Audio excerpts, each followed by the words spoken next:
बिस्मिल्लाहिर्रहमानिर्रहीम। अस्सलामु अलैकुम। मैं हूं हमजा अशरफ और मैं हूं सफिया खान। शामिल करते हैं हेडलाइंस। ठट्ठा की केंजर झील को आवाम के लिए खोल दिया गया, मगर एहतियाती तदाबीर के साथ। टूरिज्म डिपार्टमेंट के मैनेजर गुलजार मखदूम ने बता दिया, बोले कराची या कहीं से भी आने वाले अफराद सिर्फ 3 से 4 फीट पानी तक जा सकेंगे। हमने आवाम को हद बताने के लिए रेड फ्लैग्स लगा दिए, फिर भी किसी शहरी ने रेड फ्लैग से आगे जाने की कोशिश की तो हम उसके खिलाफ कानूनी कार्रवाई अमल में लाएंगे।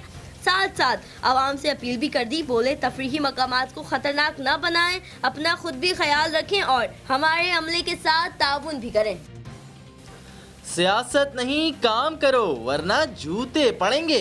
वफाकी वजीर असद उमर की वार्निंग, बोले अब ड्रामेबाजी की सियासत नहीं चलेगी। काम नहीं करना चाहते तो ट्रक की बत्ती के पीछे लगा देते हैं। 750 अरब रुपए सिंध के हैं तो काम कल से शुरू कर दें।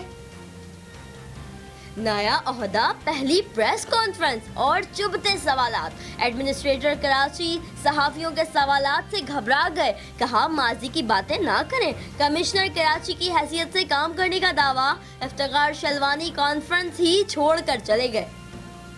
नवाज शरीफ समझते हैं सऊदी अरब वाला वक्त दोबारा आएगा, मगर ये उनकी भूल है। शेख रशीद ने वाजे कर दिया, शरीफ बुज़दिल हैं, जिसे सियासत करनी है और आना हो वो कुछ नहीं देखता।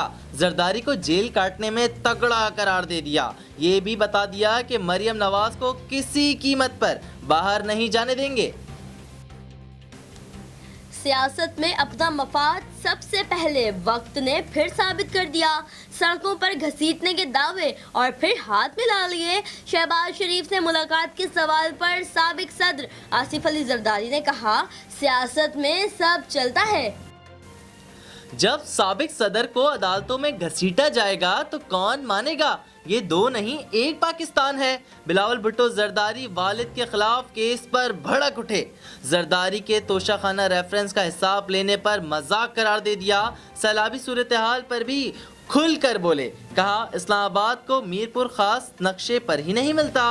वजीर आजम को पीपल्स पार्टी के रिलीफ मंसूबे पर अमल का मशवरा, बोले एनडीए में कराची के 3 नालों से बाहर निकले। पाकिस्तान कुदरती वसाइल से माला माल है, माजी में कभी इस बारे में सोचा ही नहीं गया। वजीर आज़म इमरान खान कहते हैं, वफाक सूबों को बसात के मुताबिक फंड्स देता है। गैस पैदावार के लिए बड़े अखराजात की ज़रूरत है। 27% पाकिस्तानियों को पाइप गैस मिलती है, बाकी तमाम लोग LPG इस्तेमाल करते हैं। मैं भी वही इस्तेमाल करता हूँ। उम्मीद है हम गैस की पैदावार में कामयाब होंगे।